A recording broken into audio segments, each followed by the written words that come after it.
Ment est activé. Si le mode enregistrement est activé, c'est que tous les gens qui sont inscrits aux formations reçoivent les liens de replay dans les 48 heures suivant un cours. Attention, ces liens de replay ne sont pas actifs pour les 100 prochaines années. Le serveur qui me prend, Adobe, maintenant réduit les temps. Mais je pense que pour une question de 6, 7 ou 8 mois, il n'y a aucun problème à revoir aussi souvent que vous le voulez. Alors, une fois que j'ai dit cela sur les replays, encore une fois, bonjour à tout le monde. On en est aujourd'hui à notre premier cours officiel de l'année. Une année qui va se terminer pour la plupart d'entre nous au mois d'avril. Le cours d'aujourd'hui fait partie d'un programme d'étude des remèdes où on va, d'ici Noël, il y aura 10 remèdes qui seront présentés et qui seront présentés de la façon suivante.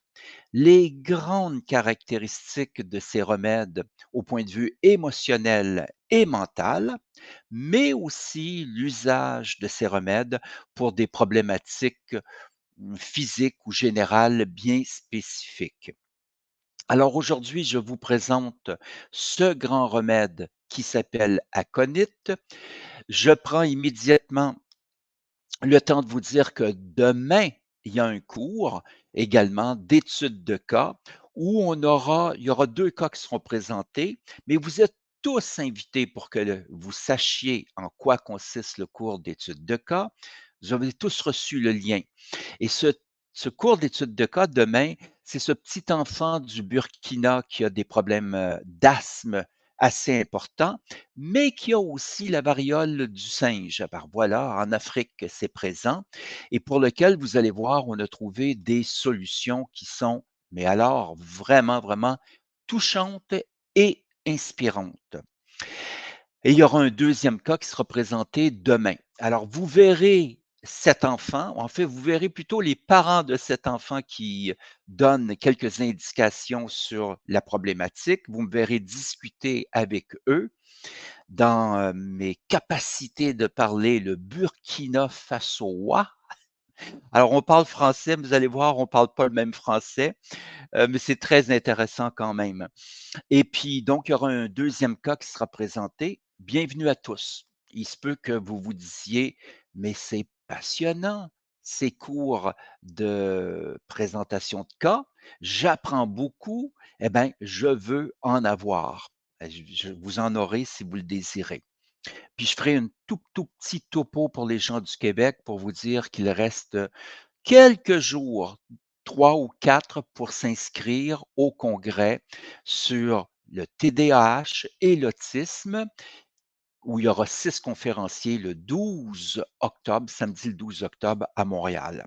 Alors, on largue les amarres, on laisse le navire voguer jusqu'au mois d'avril et on débute. Ce que vous voyez à l'écran, aconite, soudainement la crise de panique. Alors, je vous invite à penser qu'aconite, c'est un possible, je dirais même un nécessaire ami à vous. C'est une connaissance. On va rencontrer une plante aujourd'hui qui va avoir une certaine importance dans vos vies de thérapeute. Cette plante, elle a des caractéristiques très spéciales qui la distinguent de tous les autres remèdes homéopathiques. Je ne crois pas que Aconite soit dans les 10 premiers remèdes dont vous auriez besoin dans une trousse d'urgence d'homéopathie. Mais quand vous avez besoin d'aconite, vous êtes heureux de l'avoir parce que c'est un remède qui peut avoir des moments de souffrance extraordinairement intenses. Et quand le patient a ces moments-là, qu'ils soient des souffrances morales, émotionnelles ou physiques, on est heureux d'être capable d'utiliser Aconite.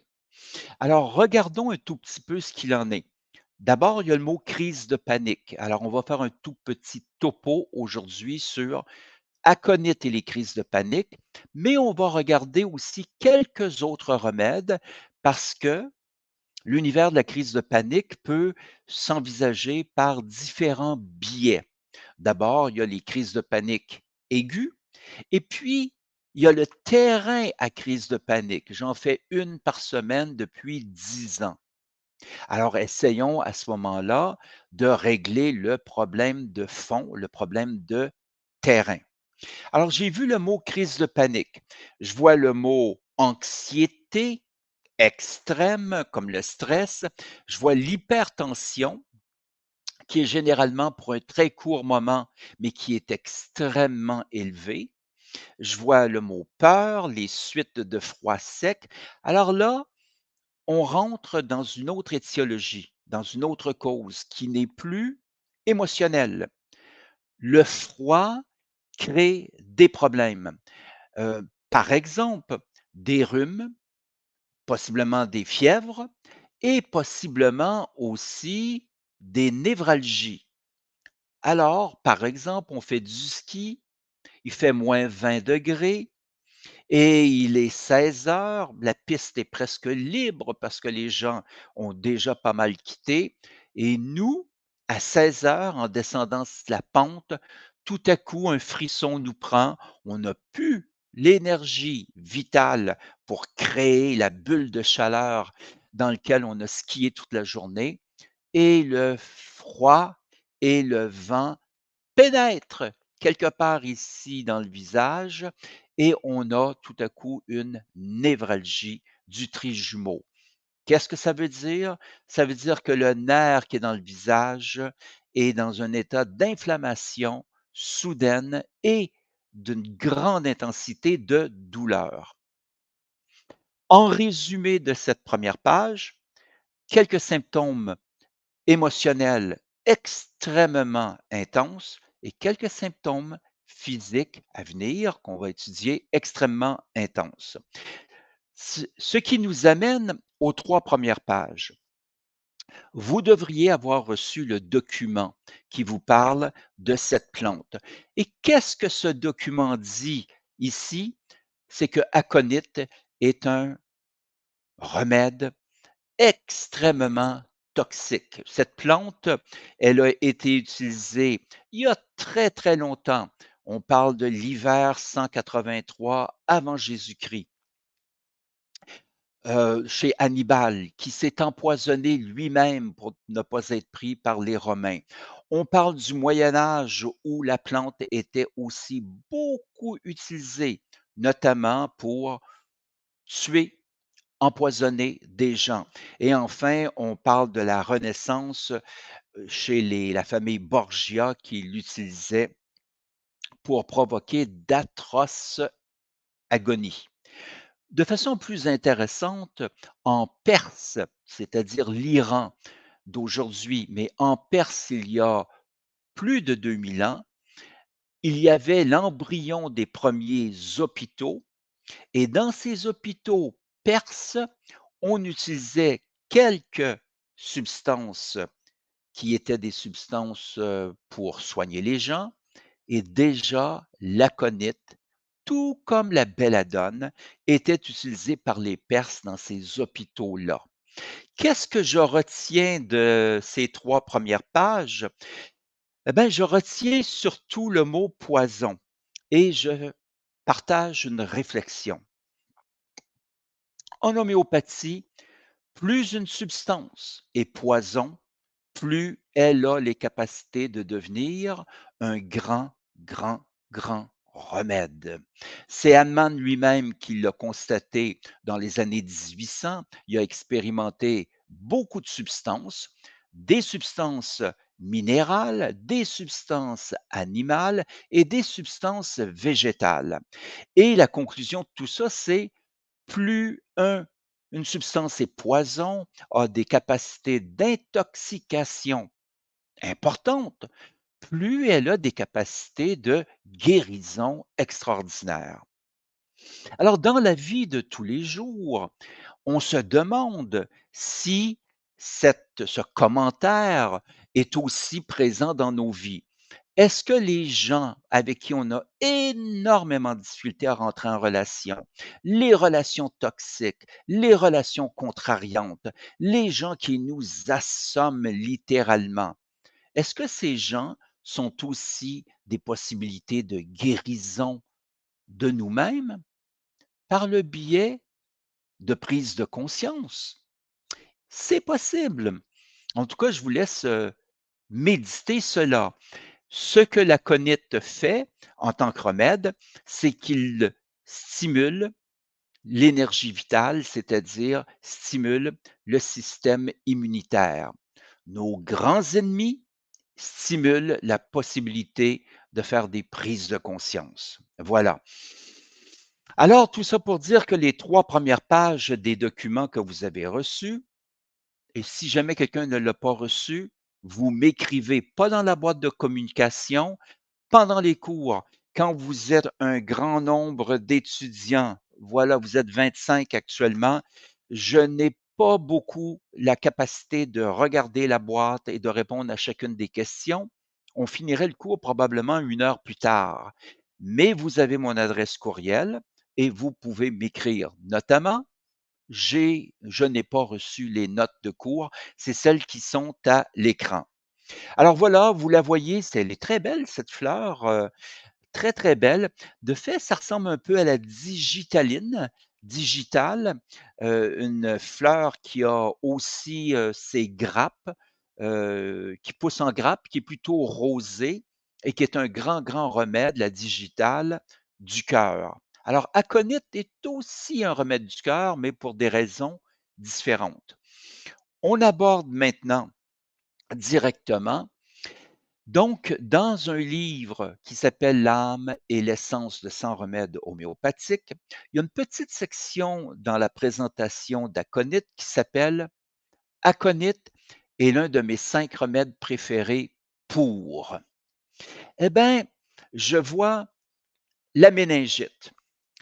La vérité, c'est que vous traiterez très, très, très peu de méningite dans votre vie, sauf si un jour vous faites un voyage en Amérique du Sud, dans les forêts, les petits villages, sauf si vous vous retrouvez un jour en Afrique où il n'y a pas d'hôpitaux à 200 kilomètres à la ronde et que même s'il y en avait un, les gens n'ont pas l'argent pour aller se faire hospitaliser. S'il y avait méningite, il y a 3 ou 4 remèdes homéopathiques que vous aimeriez avoir avec vous. Je vous en nomme quelques-uns. Apis. Apis, remède anti-inflammatoire, inflammation des méninges, douleur extrême, l'enfant crie. Deuxième remède, peut-être le plus important, belladonna, le plus important anti-inflammatoire homéopathique. Et puis il y en aurait un troisième qui serait aconite. Il y en aurait un quatrième qui serait bryonia. Alors quand je vous les cite comme ça, je suis très conscient qu'il y a des gens qui écoutent un cours d'homéopathie pour une des premières fois et il y en a d'autres qui sont des homéopathes avérés depuis 10, 12, 14, 15 ans. Alors j'essaie de parler autant pour les premiers que pour les deuxièmes. Vous n'avez pas à tout comprendre, mais au final, dans 50 minutes, je pense que vous aurez une bonne idée de ce qu'est aconite. Pour terminer avec les méningites, je vous ai donc parlé d'apis, de belladonna, d'aconite. Je vous parle aussi de bryonia et enfin de zincum. Vous auriez ces 5 remèdes en plein milieu de l'Afrique, la nuit, alors que rugissent les lions et qu'il y a un petit cas de méningite, vous seriez capable de soulager ou de soigner ce cas. Je vois aussi les rhumes. On a parlé du froid un peu plus tôt pour les névralgies. Je vois le croup. Alors, regardez pour le croup dans un livre qui s'appelle Le Répertoire, qui est un livre spécialisé. Donc, les homéopathes qui me suivent et qui connaissent l'homéopathie ont sans doute déjà avec eux ce livre. Qu'est-ce qu'on dit sur le croup? Aconite, éparsulfure et spongia. Et justement, ces 3 remèdes, pour faire référence à une amie qui me parlait de Bonninghausen, que vous n'avez pas connu, puisqu'il a vécu dans les années 1820 et 1830. Bonninghausen, médecin de l'empereur d'Autriche, que l'empereur avait délégué à dire: «Va faire un tour du côté de cette nouvelle science qui s'appelle homéopathie pour savoir s'il y a des vérités dans l'homéopathie». Eh bien, il y en avait tellement que Bonninghausen est devenu un homéopathe. Et dans les écrits de Bonninghausen, on retrouve une formule pour le croup, qui est un type de toux. Et la formule sur 48 heures, c'est quelques doses d'aconite, quelques doses, d'éparsulfure et pour finir, quelques doses de spongia.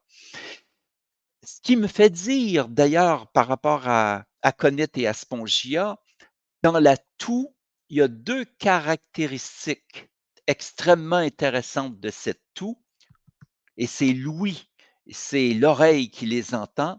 C'est que vous avez peut-être déjà entendu ça, ce sont des toux rauques. On dirait que les poumons sont en acier, que ça résonne. D'abord, c'est très, très bruyant, caractéristique de la toux d'aconite, mais il y a le côté rauque qui est présent aussi. Et la même chose pour spongia. Je le sais, ma fille, lorsqu'elle était bébé, 2 ans, 3 ans, avait parfois de ces toux, mais vraiment bruyantes et avec le sentiment que les poumons étaient pour être expulsés. Spongia, c'est là que j'ai découvert le remède. Alors on revient donc, ici, je vois le mot fièvre et là, je vous dis quelque chose sur les fièvres. Il y a 100 remèdes de fièvre en homéopathie. Belladonna demeurerait probablement celui que j'ai dans la poche en premier lieu. Mais ça me permet de vous parler d'une des grandes, grandes caractéristiques d'aconite. Si je regarde Aconite yeux dans les yeux et que je veux sonder son âme, qu'est-ce que je vois? Tout ce qui est aconite est extrêmement violent. Une névralgie, c'est violent. Le croup, c'est violent. Une crise de panique, c'est violent. Donc, on n'a pas affaire à un remède, un ami qui a une petite intensité. Il est violent.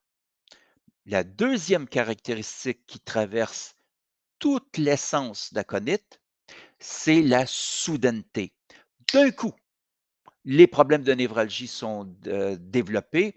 D'un coup, la crise de panique se développe aussi.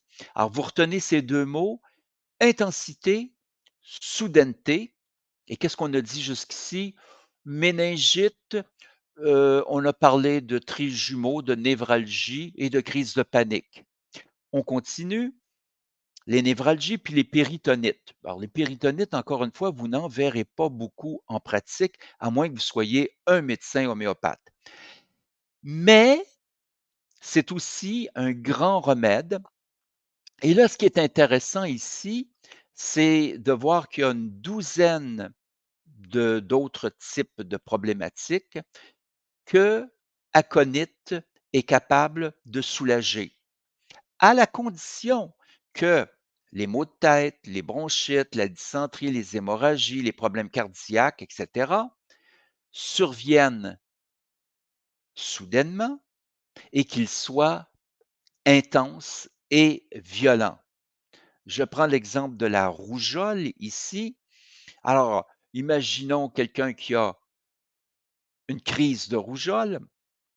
Ça existe parfois chez les non-vaccinés. Et la rougeole existe aussi beaucoup, beaucoup, très souvent chez les personnes qui ont été vaccinées. Alors, en homéopathie, vous regardez du côté droit de l'écran et ce que vous voyez, c'est qu'il y a une trentaine de remèdes homéopathiques qui sont de grands remèdes de la rougeole. Parmi ceux-là, aconite, pulsatilla et cet isothérapique qui est morbillinum. Morbillinum, c'est le virus de la rougeole avec lequel on a fait un remède homéopathique. Alors ici, on peut donner le virus de la rougeole pour atténuer, calmer ou faire disparaître la rougeole. Mais ce que vous retiendrez, soudaineté de l'apparition de la rougeole, aconite. Violence de l'apparition, aconite aussi. Alors jusqu'ici, si on faisait déjà un tout petit résumé, on verrait que soudaineté est là. C'est un remède où les apparitions se font extraordinairement vite.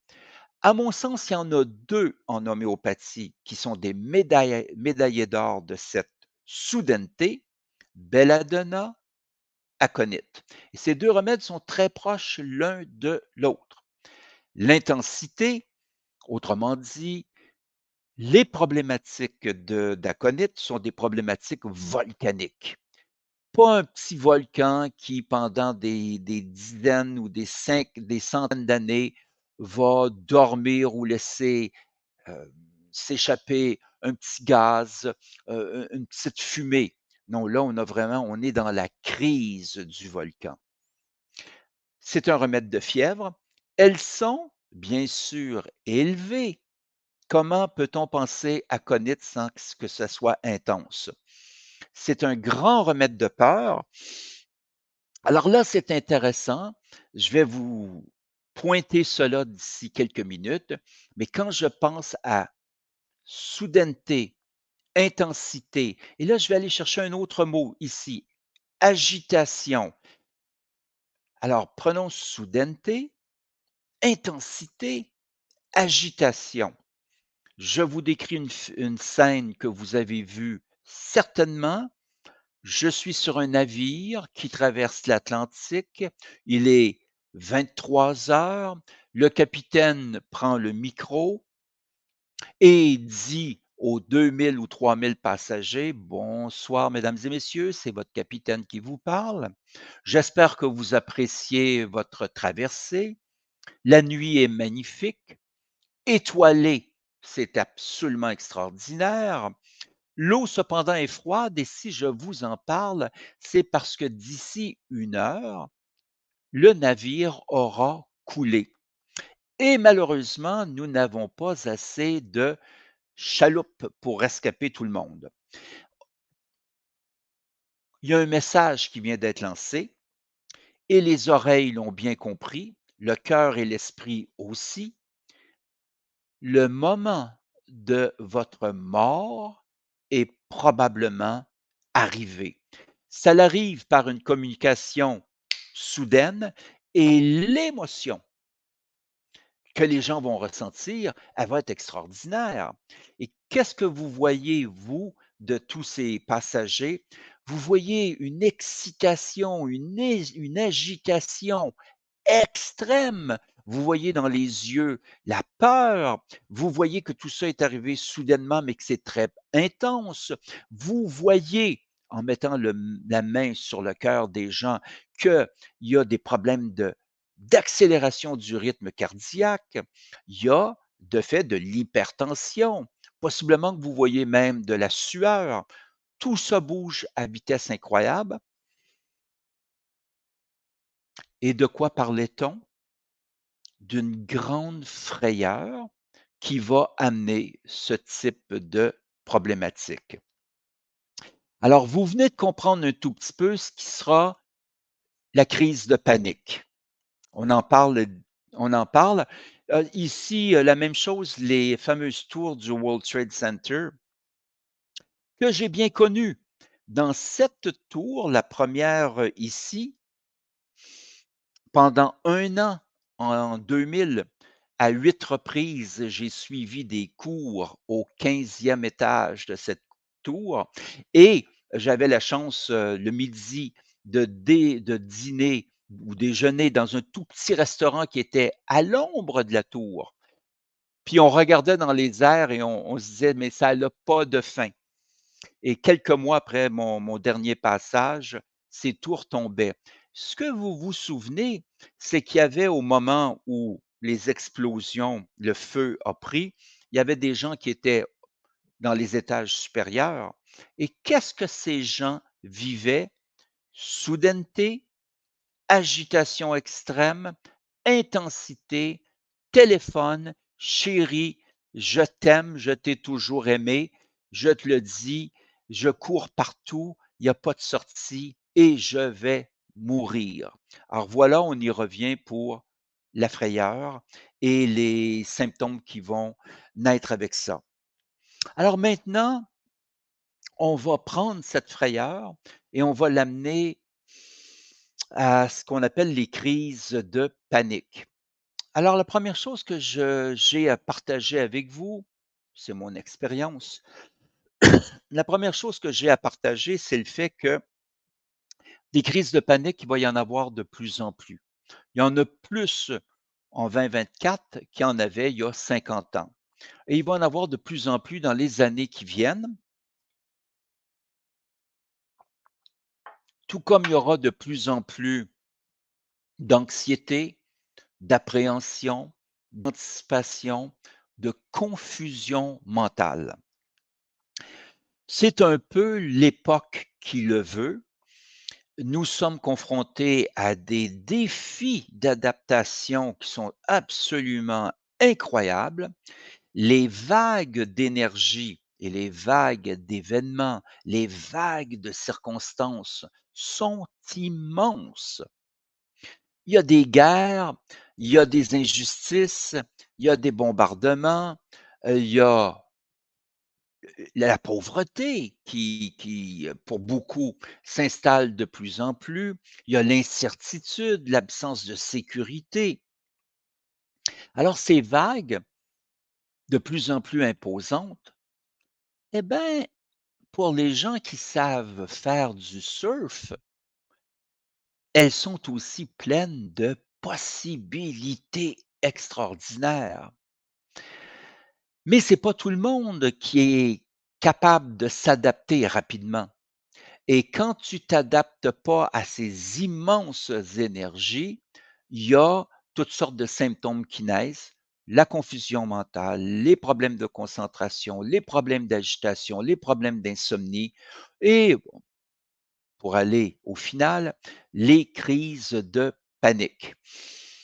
Alors, les crises de panique, vous l'avez vu, celle du Titanic qu'on a évoquée il y a quelques instants, où vous êtes capable d'imaginer la crise de panique du World Trade Center, ou encore celle d'être à l'intérieur d'un avion quand le pilote vous adresse la parole pour vous dire, nous avons perdu nos deux moteurs, il y a eu certainement un problème au niveau de l'entretien.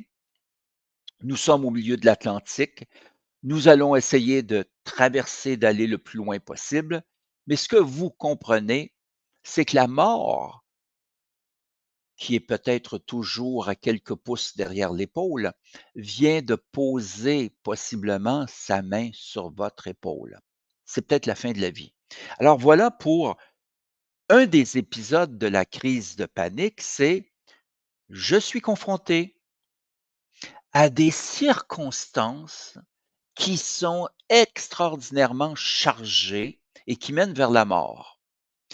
Il y a un deuxième élément qui va amener des crises de panique, qui n'a rien à voir avec les circonstances elles-mêmes, mais qui a à voir avec l'anticipation, l'appréhension, l'imagination.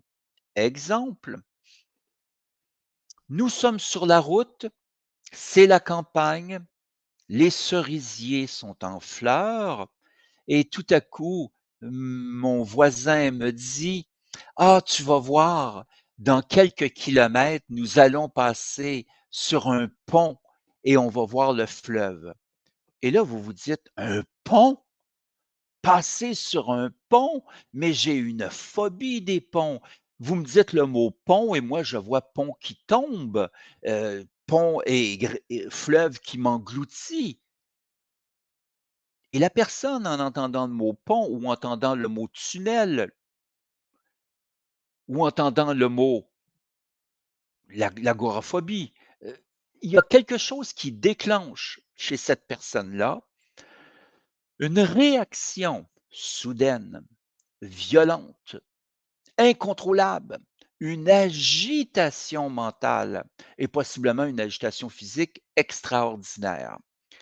Les circonstances n'y sont pour rien, mais cette personne, c'est celle aussi qui va prendre l'avion dans quelques minutes, regarde cet avion, regarde les ailes, regarde les moteurs et tout ce qu'elle voit, c'est que cet avion, dans 10 minutes, à 10 000 mètres, va exploser ou tomber. Crise de panique.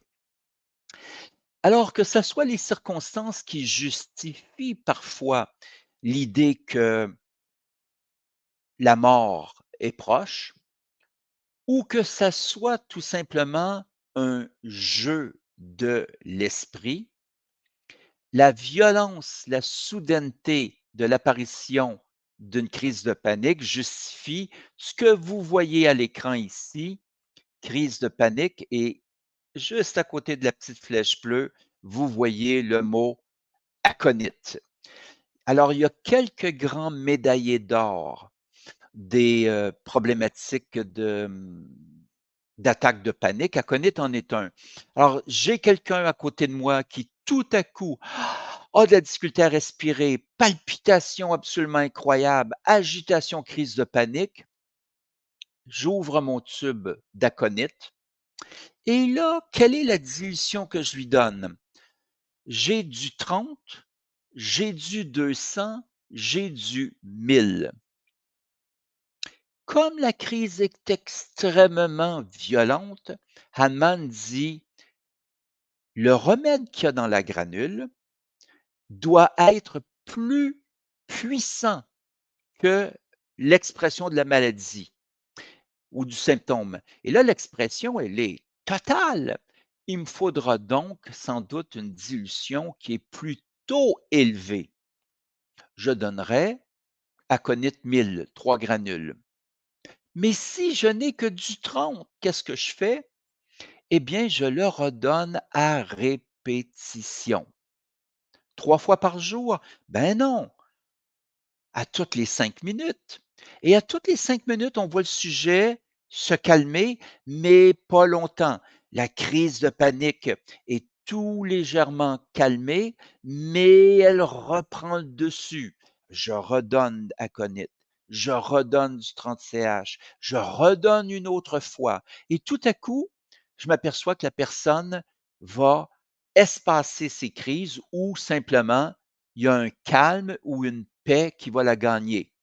Il ne serait pas surprenant d'ailleurs que cette personne tombe tout à coup dans le sommeil, comme si l'excès d'énergie de la crise, pendant un certain moment, avait drainé son énergie et pour se refaire, le sommeil.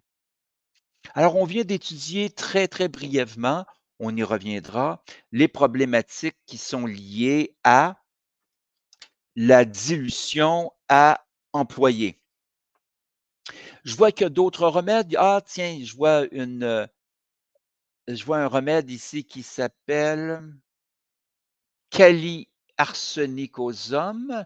Alors, Kali-arsenicosum, c'est le champion de tous les remèdes de la peur de la crise cardiaque. Alors, petit symptôme cardiaque, mon cœur va me lâcher. J'ai un infarctus qui est après se préparer. J'en suis certain, crise de panique. Liée à une sensation au niveau du cœur, Kali-arsenicosum. Donc, on va les étudier petit à petit, tous ces remèdes. On va les voir de semaine en semaine, si vous restez pendant 2, 3 ou 4 ans. Mais vous allez voir que chacun d'eux a ses capacités de soigner les choses. Alors, pour l'essence, qu'est-ce que nous dit Grand Georges pour l'essence d'aconite? Il nous dit: «Aconite, c'est le sphinx. On doit trouver une réponse rapidement, sinon il y a un danger de mort. On est sur la route, on arrive, hop, le sphinx est en face de nous et il nous dit: "Écoute, j'ai une devinette pour toi. Tu as 10 secondes pour y répondre, sinon tu meurs. Ma devinette, qu'est-ce qui a 4 jambes? Qu'est-ce qui repose sur 4 pattes au matin, sur 2 pattes le midi et sur 3 pattes, 3 jambes, au soir? Eh bien, c'est l'homme. L'homme, au matin de sa vie, il marche à 4 pattes. Au midi, 2 pattes, puis le soir de sa vie, il y a une canne, 3 pattes. Ouf! J'ai passé. Le sphinx me regarde et dit: «Continue ta route». Eh bien, dans notre vie, il y a des moments comme ça, c'est ce que Grand Georges dit, c'est une belle métaphore, où les gens sont confrontés à des problématiques qui frisent celle de la mort, et ces problématiques peuvent amener une tension qui est extrêmement importante, et chez les enfants, on voit que cet enfant peut avoir toutes sortes de problèmes qui vont dégénérer, des laryngites aigus, des bronchites, des diarrhées. Grand Georges, qui est un médecin pédiatre, nous amène dans ce monde-là. Robin Murphy, qui est un homéopathe américain, décédé il y a quelques années, mais que j'aime beaucoup, beaucoup, nous dit: «Le mot tempête convient bien à Conite». Alors on y est là. Tempête, soudaineté, violence. Le déclenchement des problèmes est soudain, comme pour notamment belladonna. C'est le remède numéro un pour les suites de peur. C'est aussi un remède de crise cardiaque, particulièrement si elle est consécutive à une peur. Grand remède de fièvre, on y revient dans un instant.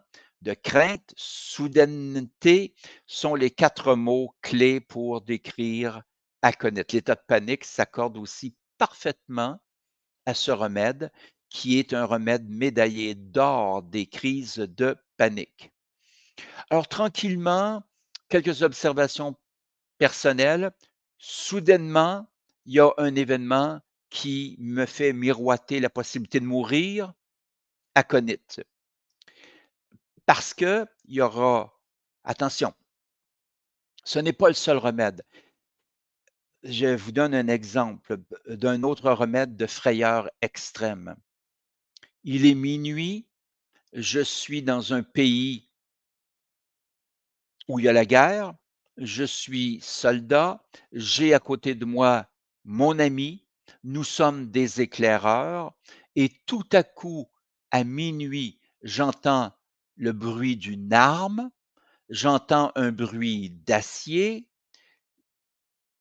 le casque militaire de mon ami vient d'être percé et la personne que j'ai à côté de moi s'effondre, elle vient de mourir. Ultimement, il y a 2 réactions possibles. La première, c'est une frayeur absolument intense où je regarde partout, où je prends mon fusil, où je tire, à tout vent, où je suis d'une anxiété absolument incroyable, aconite. La deuxième possibilité, puis elle touche beaucoup, beaucoup de militaires aussi, c'est que mon esprit gèle. Je deviens totalement paralysé, incapable de penser, incapable de bouger. Et dans certains cas, tellement paralysé mentalement et physiquement que le lendemain au matin, on me récupère, on voit que je ne parle plus, que j'ai le regard fixe, on m'envoie dans un hôpital et dans certains cas, je vais demeurer figé dans la peur, dans l'immobilité, dans le total engourdissement de l'esprit pendant des années. Ça, c'est le remède de peur qui s'appelle opium. Alors vous voyez, autant un est agité, autant l'autre est figé. Voilà deux grands remèdes donc de peur. Et la névralgie du trijumeau, je vous en ai parlé. Grand remède soudain, violente névralgie, 30 CH si ça vient d'arriver, ou 200, possiblement 1000. Quand on tombe sur le bon remède en dilution élevée, On a à le répéter beaucoup moins souvent. Dans les observations personnelles, du côté droit, donc, le Mistral. Alors ça, j'ai vécu le Mistral dans le sud de la France, dans un petit village qui s'appelle Claviers, pas tellement loin de Draguignan d'ailleurs. Et un matin, je suis parti chercher les croissants à la petite boulangerie qui était au bout de la rue et il y avait un vent, qui soufflait à 100 km/h, c'était incroyable et je me suis rendu compte d'ailleurs que ce qui était dangereux avec le Mistral, c'était toutes les fils, les broches, les choses que le vent balayait et qui pouvaient arriver dans le visage ou sur le corps. Ceci dit, quand on est confronté pendant 2, 3 jours à ces vents qui sont très importants, il y a une possibilité que le vent pénètre tout à coup, névralgie. Suite de vent sec, je vais vous raconter quelque chose d'encore plus simple sur le vent sec, la motoneige au Québec. Ce que vous appelez, vous, en France, vous avez un drôle de nom pour ça. En fait, donc on parle d'un motorisé, on est à l'air libre, le visage qui est là, on a parfois, oui, une petite visière, puis on file à 80 km/h par -25 degrés dans le bois, sur un sentier. Eh bien, de temps en temps, le vent, à un moment donné et le froid pénètrent. Qu'est-ce qu'on a? Névralgie. Alors, je vais aller plus loin pour vous montrer soudaineté et violence.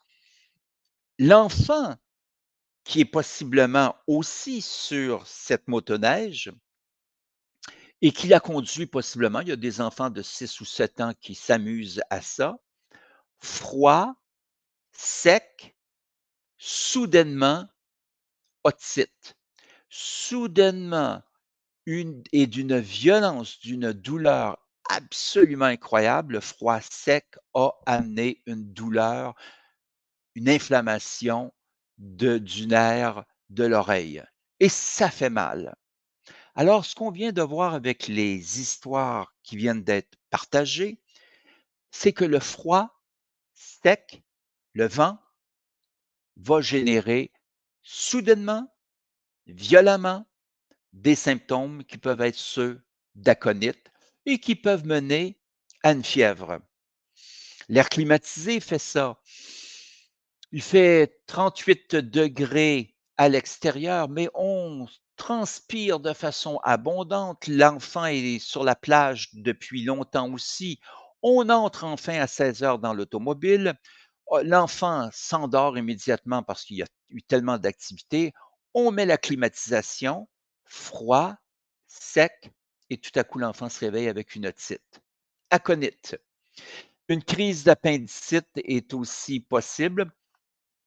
Bon, pour l'appendicite, j'en ai vu une crise dans ma vie.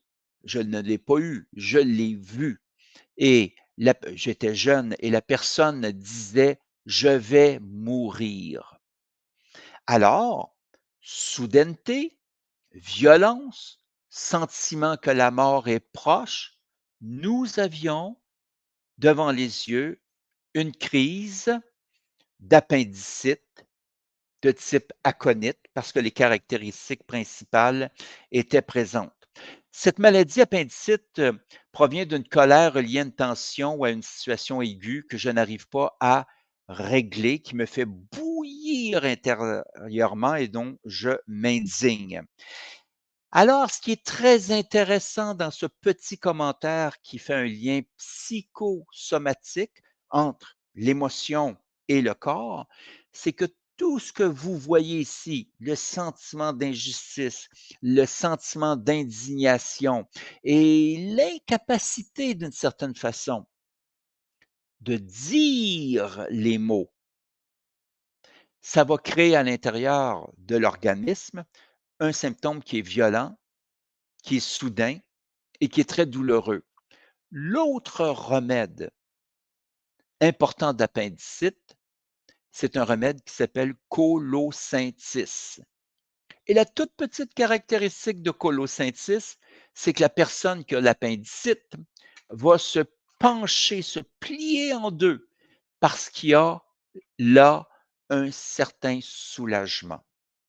Alors, je ne veux pas vous encombrer avec trop d'informations, mais je veux aussi nourrir les gens qui font de l'homéopathie depuis 10, 12, 15 ans en donnant parfois ces petites indications. Répétition ou pas, aconite doit être prescrit à intervalles brefs, et pour une courte durée. Les situations aconites sont des urgences. Je pense qu'on a commencé à le comprendre. Ces urgences ne durent pas longtemps. Alors, j'ai mis une photo, mon Dieu, ça pourrait être les falaises de Moher en Irlande, mais l'idée de la répétition, c'est les vagues, c'est les vagues, c'est les vagues et qui vont, tout à une façon rythmée, toucher les falaises. Eh bien, ce n'est pas vrai qu'il va falloir tant répéter à la condition d'avoir la bonne dilution.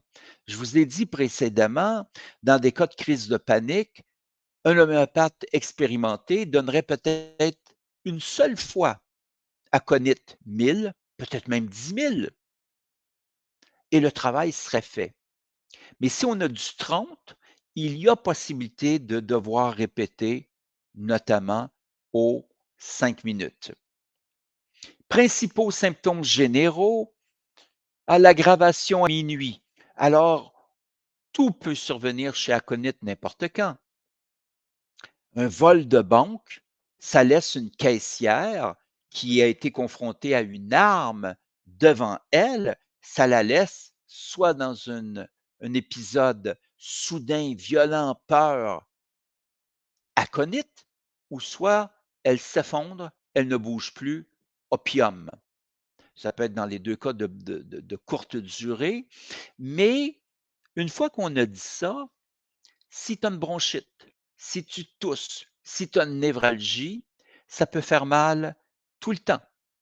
Mais à minuit, aconite, c'est une caractéristique d'aconite, pendant un certain temps à minuit, ça va faire encore plus mal. Plusieurs symptômes. Alors, on a parlé déjà du vent froid, on a parlé de la violence, on a parlé des douleurs. Les douleurs sont souvent brûlantes. Tiens, il me vient une autre idée pour vous imager aconite. Ça sera d'ailleurs, je pense, le 7e, 8e ou peut-être 9e cas, exemple, que je vous partage. Vous venez de faire un bon jogging. Encore une fois, il fait 33 degrés. Vous avez couru pendant 10 kilomètres. Vous arrivez à la maison. Vous êtes rouge, vous suez et votre conjoint, votre conjointe vous tend une bonne limonade sur glace et vous ne pouvez pas résister, vous buvez ça d'un coup, froid et tout à coup, soudainement et de façon extrêmement violente, une boule au plexus solaire se forme. Vous avez de la difficulté à respirer, mais c'est surtout que cette boule, elle est hyper douloureuse.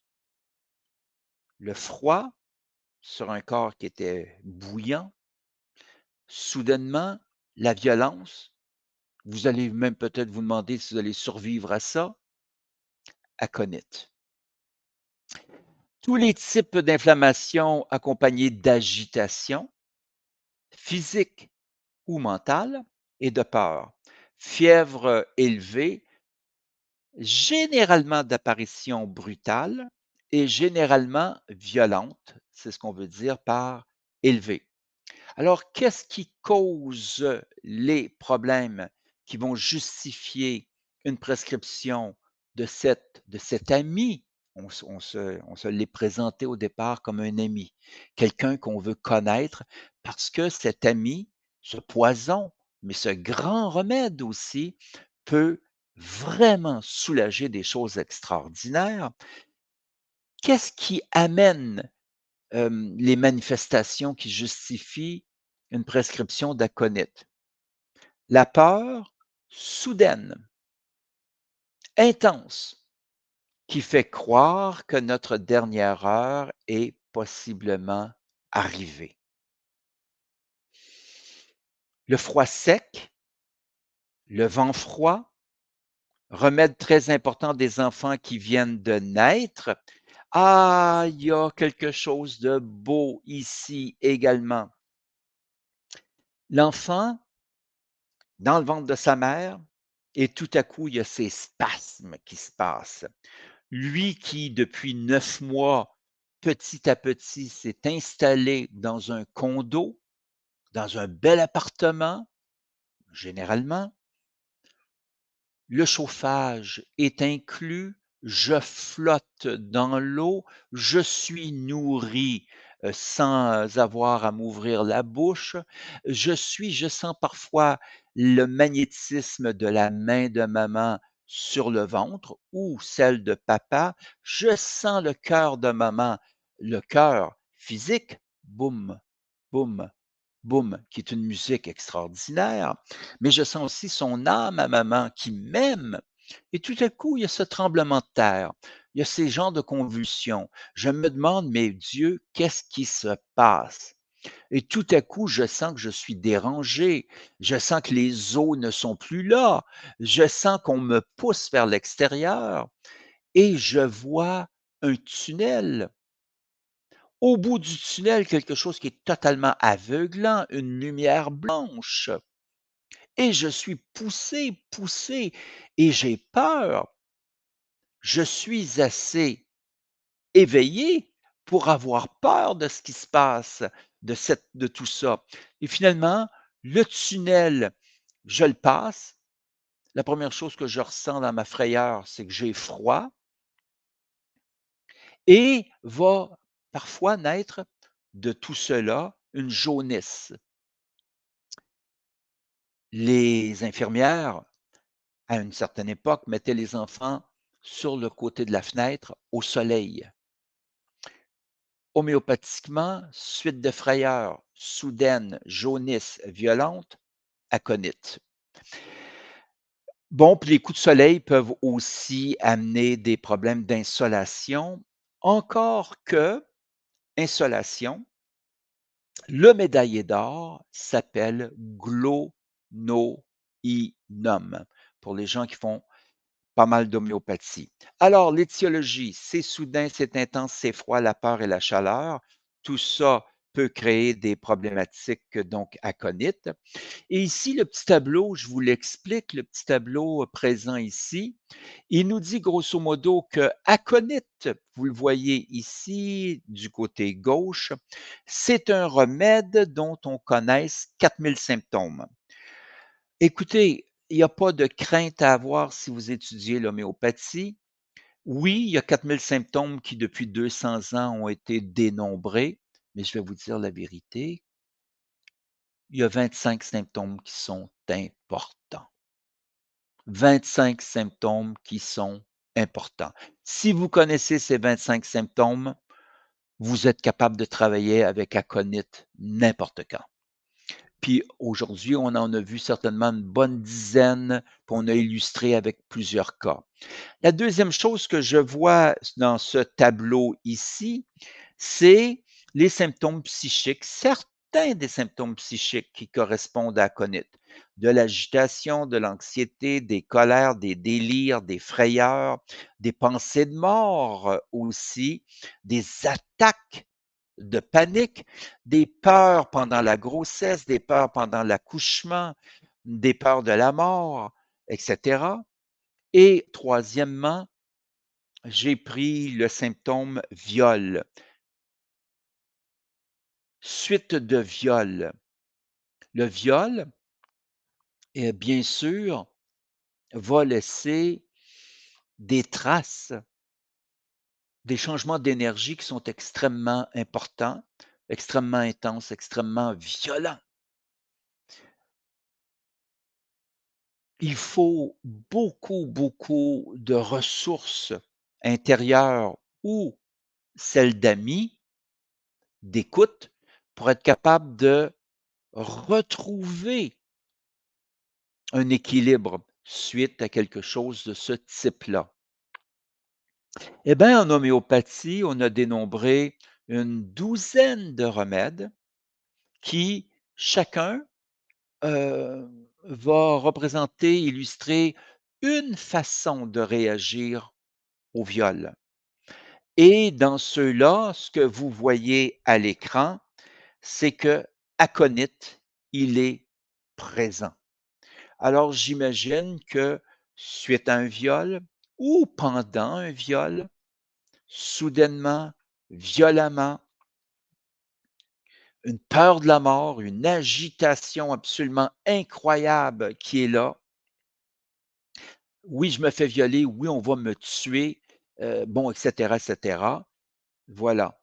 La semaine prochaine, on fait l'étude de anacardium, un remède important. Je vois arnica suite de viol, alors un choc très important qui va marquer possiblement le corps d'hématome, mais qui va marquer l'âme d'un bleu, les bleus de l'âme. Et je vois Carcinosinum médaillé, de platine, Ignatia et quelques autres remèdes. Mais on retient qu'il y a des remèdes pour les suites de viol, il y a des remèdes pour les suites de viol dans les moments aigus, ça se passe ou ça vient juste de se passer. Mais il y a aussi des remèdes pour 10 ans plus tard, le viol est toujours quelque chose, cet événement est toujours présent dans ma vie constamment. C'est un poids sur mes épaules et évidemment, ça m'empêche d'avancer. Donc, il y a des remèdes d'épisodes chroniques. Résumé d'aconite, toute pathologie d'instauration brutale, douloureuse et spectaculaire. Vous avez très bien compris ça. Peur intense de la mort avec forte agitation. Ça aussi, vous l'avez intégré. Aggravation, la nuit, 24 heures par jour, tu peux être aconite, mais à minuit, il y a une porte qui s'ouvre pendant 30-40 minutes où tout devient plus puissant, notamment la toux.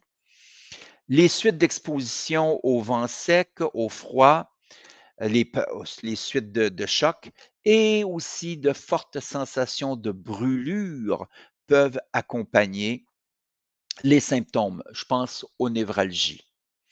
Pour les gens du Québec, je fais un topo de 1 minute. Vous le savez, depuis 10 ans, j'ai eu l'occasion de faire à peu près 800 consultations d'enfants TDAH, mais surtout autisme. 4 voyages en Corée et des centaines de consultations par Zoom. Ce que j'ai appris, c'est qu'on peut faire en sorte que des enfants qui ont des problèmes de comportement, d'adaptation, des problèmes psychiques, émotionnels importants, on peut faire quelque chose pour ces gens-là. Alors, fort de cette idée et de ces expériences, j'ai contacté des collègues, notamment j'en nomme un, Jean-Yves Dionne, que beaucoup d'entre vous connaissez parce qu'il y avait sa chronique à télévision. C'est un pharmacien, c'est un gars qui enseigne à l'université, mais c'est monsieur connaissance des produits naturels de santé. Alors, il va y avoir 6 conférenciers le 12 octobre à Montréal, à côté du stade olympique. Écrivez-moi si vous désirez ressortir à 17 heures le soir et avoir acquis des outils que vous saurez maîtriser pour aider des enfants qui souffrent, peut-être pas d'autisme, peut-être que vous irez pas là, mais de problèmes d'adaptation, de concentration, d'hyperactivité. Il y a des choses à faire pour les enfants. Le congrès du 12 octobre, eh bien, c'est une journée pour ça. Vous pouvez me contacter à l'adresse de l'école par courriel info A commercial chquebec.com. Voilà. Je termine avec un homéopathe un peu spécial, un médecin du début du 20e siècle, le docteur Bach. C'était un grand sensible. et il a particularisé l'homéopathie en créant un type d'homéopathie parallèle avec des fleurs et il en a fait les fleurs de Bach. Alors, il a identifié un certain nombre de fleurs, il les a diluées, dynamisées, il les a mis dans le brandy ou dans le cognac et il a dit: «Telle fleur ou telle fleur est pour tel type de problématique psychique». Les élixirs floraux contiendraient l'énergie de la plante originelle, ce qui permettrait de mettre en place le processus d'auto-guérison. Et là, je vous en propose une qui est l'hélianthème, ce qu'on appelle aussi en anglais rock rose. Pour ceux qui ont des peurs fortes, des marques de panique, de terreur, cette fleur, rock rose, l'hélianthème, favorise le courage, en fait, apaise la personne. Alors, ceux parmi vous qui connaissent les fleurs de Bach, celle-ci serait probablement à prendre à répétition, répétition, à répétition dans les cas de crise de panique. Alors, chers amis, d'abord, je vous remercie d'avoir été présents. Je sais qu'en France, il est 10 heures, vous n'êtes pas loin de faire dodo. Je pense qu'on aura compris que la belle aconite est quelque chose qu'on doit avoir pas loin de soi. C'est pas tous les jours que les gens en ont besoin, mais quand les gens en ont besoin, elle est exceptionnelle. On aura mieux compris les crises de panique, on aura compris les coups de froid, on aura compris comment des frayeurs nous amènent dans des états d'agitation, d'hyperactivité, de violence extraordinaire. Tout ça est aconite et vous retiendrez que demain, on a un cours de clinique, 21 heures en France, 15 heures au Québec, où on va voir, vous êtes tous invités à venir, je vous ai envoyé le lien, où on va voir 2 cas, notamment celui de magnifique cas d'un enfant qui voit rapidement son asthme qui est soulagé et les problématiques de variole du singe atténuées grandement en l'espace d'à peine 7-10 jours maximum. Alors, bienvenue si vous le désirez. Et enfin, pour les gens du Québec, demain mardi, ça sera chargé à 19h30 pour les gens du Québec. Il sera 1 heure du matin en France, mais vous recevrez le replay si vous êtes des gens qui sont inscrits. 19h30 demain, le premier cours gratuit sur la théorie homéopathique. Comment optimiser notre capacité de prescrire? C'est un peu ça le thème, je vous en dis pas tellement long. Vous avez le lien déjà avec vous, vous avez même le document et ça va être un cours, je pense, très, très intéressant où on va faire valoir qu'il y a quelque chose de très simple qu'il faut connaître quand on est thérapeute et que la plupart de nous, malheureusement, oublient de vérifier.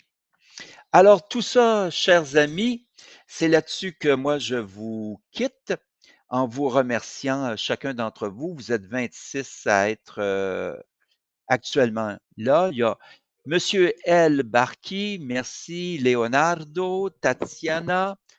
Invité Tatiana, je t'ai envoyé un courriel pour le congrès hein, de bienvenue. Alexandra aussi. Manon, parfait, très bien. Chantal, merci également. Et Lynn, et Laurent, et Laurence, et Claire, et tout le monde. C'est un plaisir d'être avec vous.